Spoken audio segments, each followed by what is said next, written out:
Mr. Farkas, if you tell me the story in as interesting a manner as you wrote it in your papers, it's going to be a fun morning. So, relax and tell me your story. Well, I was traveling westbound on Sunset Boulevard heading towards Highland. I get to the corner of Highland with a plan to make a right turn. I'm in the far right lane. The light changes. I move forward a foot or a yard. All of a sudden, bam! Mr. Bull over here smashes me from the middle lane of Sunset because he's decided to make a right turn onto Highland.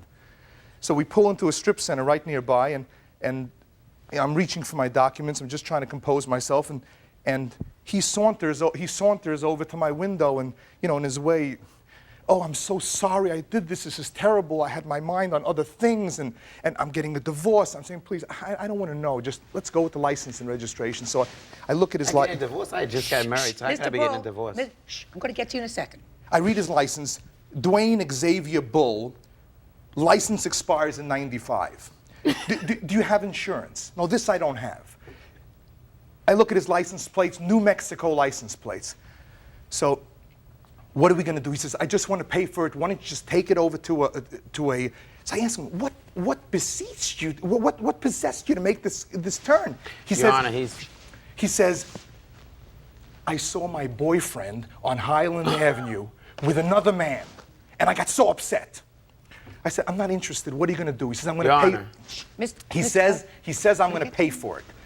I tell him, "I'm going to go right now to get an estimate, and I'm going to bring it to you, and you'll pay for it, and we'll forget the whole thing." Now, the man, can I show this to the judge, please? Yeah. The day, exactly at the incident, I wouldn't leave the scene without him signing this. It clearly says, Dwayne Xavier Bull agrees to pay me. He caused the accident. Fine, so he does it. So what happens next? I call him and call him and call him. No answer. He gives me his pager. His salon is on Sunset. Following morning, I walk into his place of business.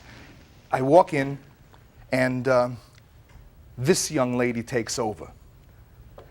Divorce, marriage, the French woman, I don't know, but she starts, "Excuse me, I will handle this. Dwayne has no money." Well, that's good. That's good. What are we going to do? "But we want to fix your car, so we want you to take your car to Vahe." To who? Vahe. Vahe. So Vahe, the Armenian auto body repair. It's right. There's more documents to establish it.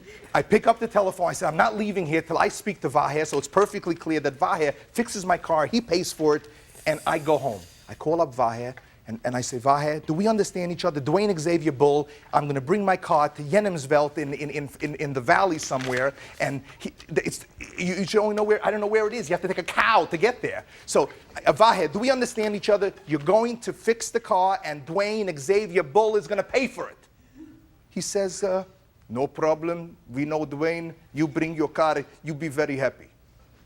Following morning, my wife and kid in tow with the Camry behind us, we're trucking out to no man's land. Oh, excuse me. Here's the document that says that he agrees to pay Varaz Auto Repair when I bring the car to him. Okay. Dwayne, can you give me a chance? Mr. Bull, I'm going to let you tell the defendant's side of the story as soon as he's finished, okay? Go ahead. So I get to Varaz. Vahe's a very nice guy. He says, "Leave the car, no problem." On my way home, I'm telling my wife, there's no shot in the world that this problem is over. Sure enough, like clockwork, Vahe's boss calls me. "Bob, the Armenian." "Bob, we have a problem." "Of course we have a problem. Dwayne Bull didn't come to pay for the car." "Right." He says, "We agreed that he would just pay for the parts, and we'll give him time on the labor." The man doesn't come. So I start calling him. Vahe is calling him. Bob is calling him. The man doesn't return calls. Finally, he threatens me on the telephone. I called West Hollywood Police. He says to me, "If you call me and harass me anymore, I'll have people beat you up." I call West Hollywood Police, but they're busy with seatbelts. They can't handle this.